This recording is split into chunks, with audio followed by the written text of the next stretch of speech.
Buenos días.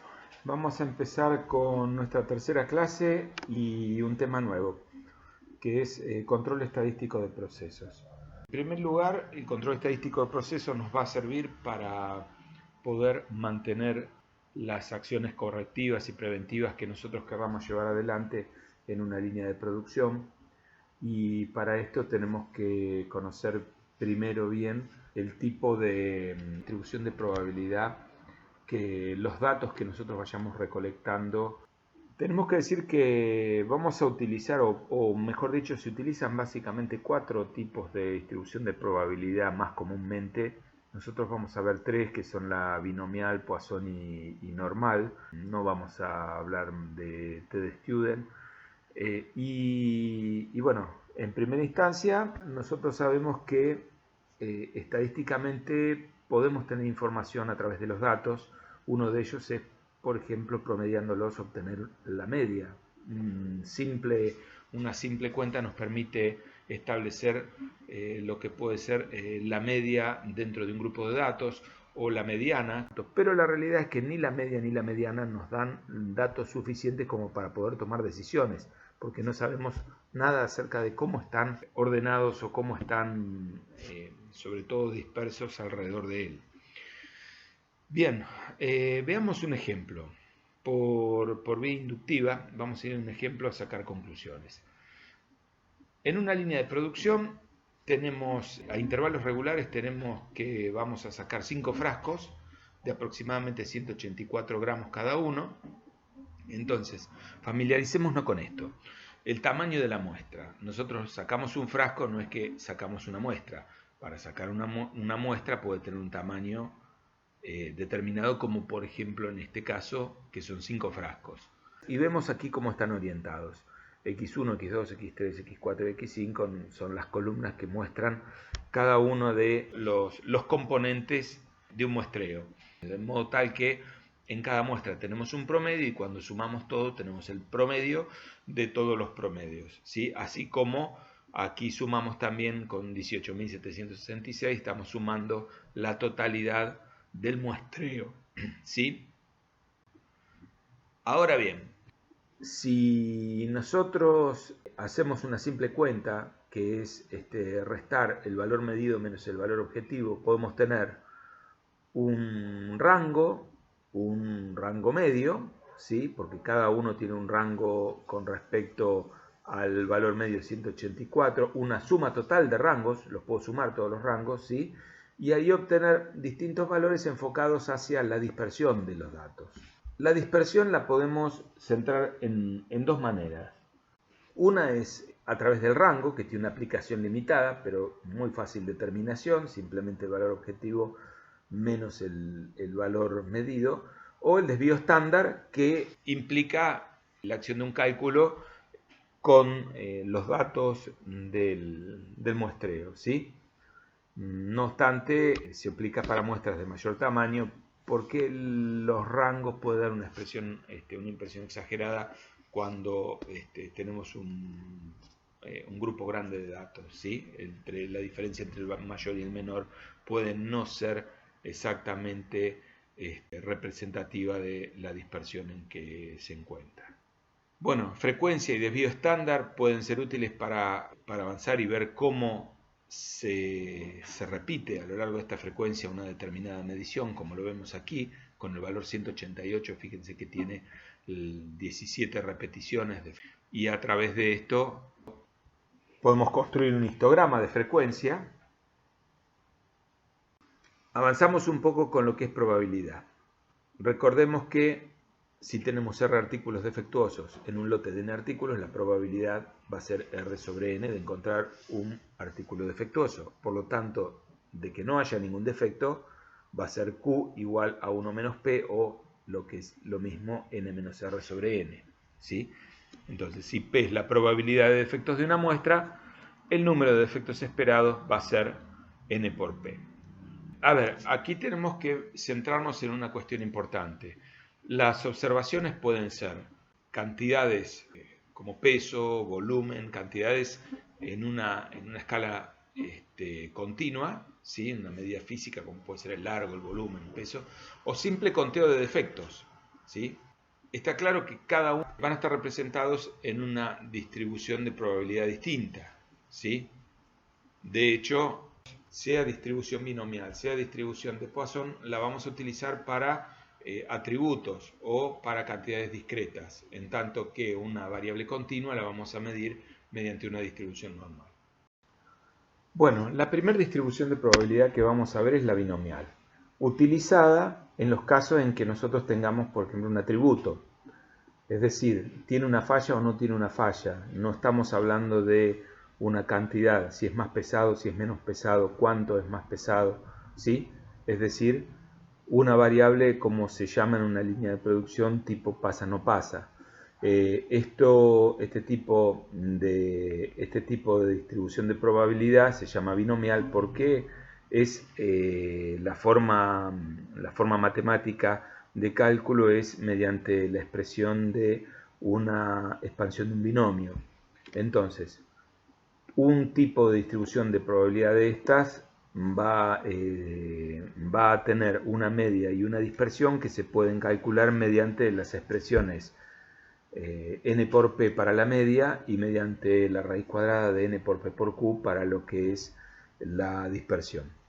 Un caso, por ejemplo, típico es el de un proceso de manufactura en donde nosotros podemos decir que hay un 10% de artículos defectuosos y tomamos una muestra al azar y queremos saber cuál es la probabilidad de que haya alguna cantidad, ¿sí?, de defectuosos dentro de esa muestra, ¿sí?, que hemos tomado. Por ejemplo, aquí en este ejercicio nos pregunta por 0, por 1, por 2, por 3, por 4, por 5. Es decir, tomamos una muestra de 5 artículos y ¿cuál es la probabilidad de que no haya ninguno? ¿Cuál es la probabilidad de que haya 1? ¿Cuál es la probabilidad de que haya 3?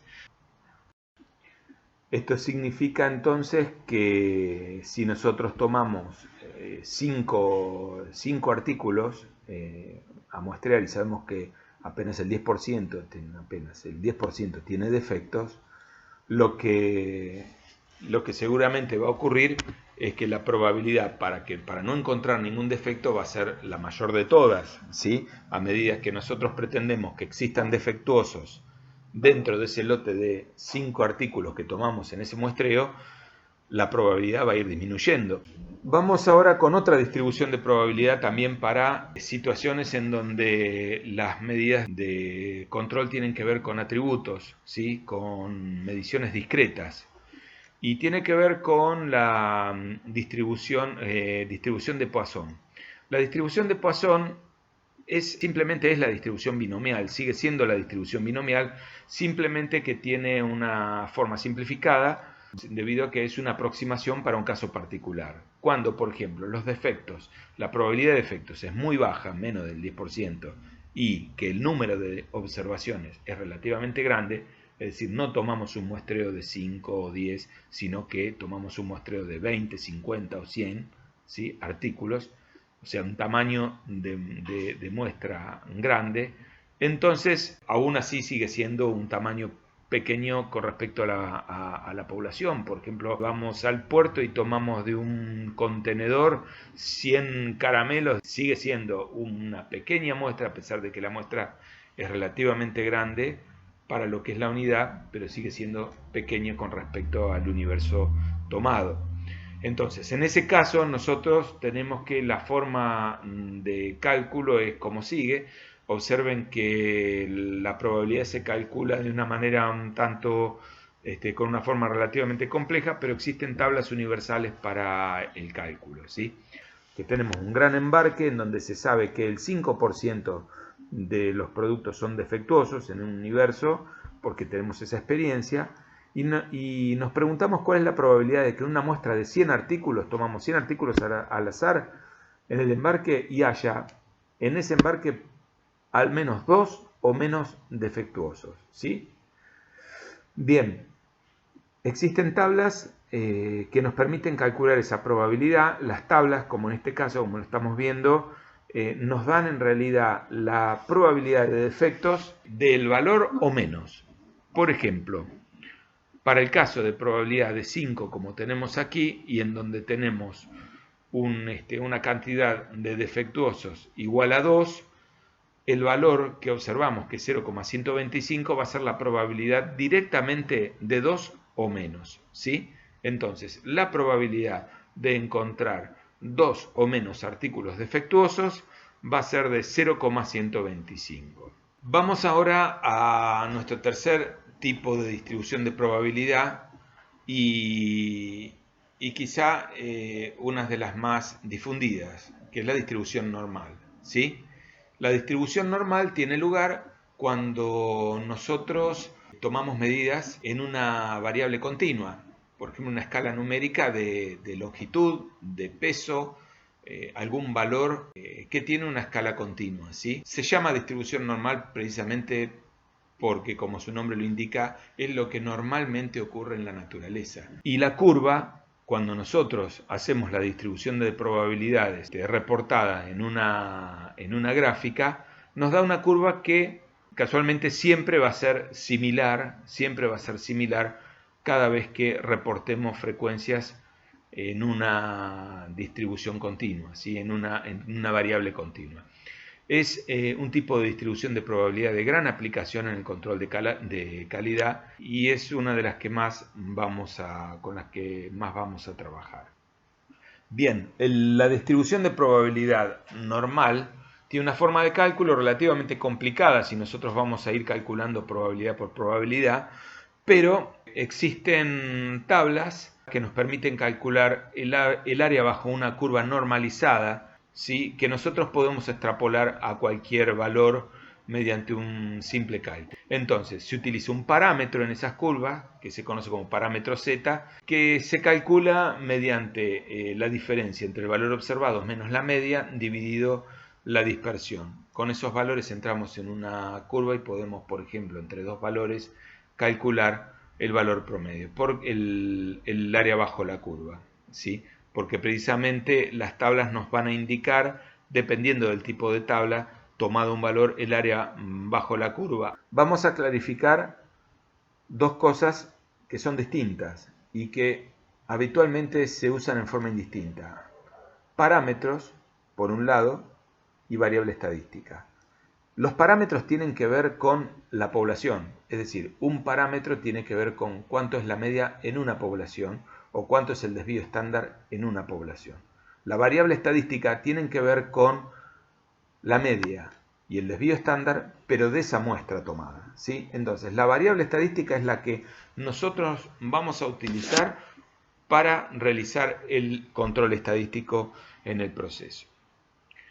No quiero dejar de mencionarles un arreglo, digamos, estadístico que suele hacerse habitualmente y que tiene que ver con la utilización de curvas normales para variables discretas. Ustedes me van a decir, bueno, pero si me dijiste que la distribución normal era para variables continuas, no para variables discretas. Bueno, ocurre que mediante ciertos arreglos estadísticos y conociendo exactamente las características del muestreo y de la población, nosotros podemos hacer una aproximación normal de una distribución binomial. Nos vamos metiendo ahora entonces en el control estadístico de proceso. Empezamos con el diagrama de Ishikawa o de espina de pescado, diagrama de causa y efecto, y tomamos como por ejemplo como pauta las 6M que habíamos hablado en la clase anterior. En cualquier proceso vamos a tener que cada una de estas variables, de cada uno de estos aportes, van a introducir una variabilidad.